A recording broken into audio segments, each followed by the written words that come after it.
3 недели назад белорусы создали платформу «Рабочий рух».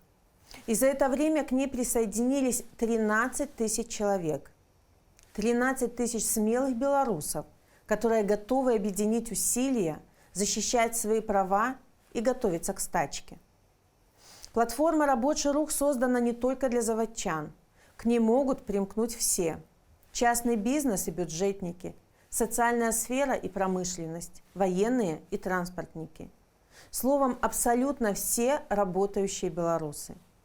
Рабочие создали это движение, как они сами говорят, чтобы больше не повторять прошлых ошибок.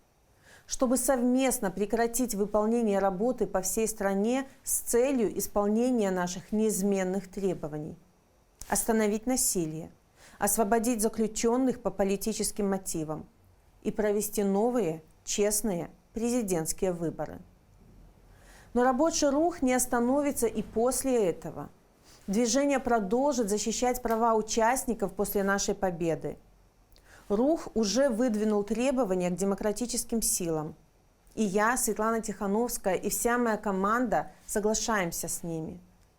Поэтому экономисты моей команды во главе с Олесем Олехновичем разработали проект программы поддержки тех, кто борется с нами за перемены.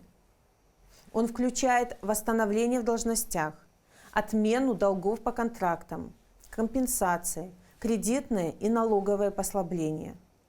Также проект включает список государственных структур и фондов, которые в Новой Беларуси могут стать источниками средств для этой поддержки. Мы все хотим, чтобы Беларусь перестала быть страной с наименьшей минимальной зарплатой во всей Европе. Мы все хотим, чтобы профсоюзы стали настоящим представителем интересов работников. И мы все хотим, чтобы к труду каждого из нас относились с уважением. Присоединяйтесь к рабочему руху, и вы сможете не только изменить свое настоящее, но и защитить будущее.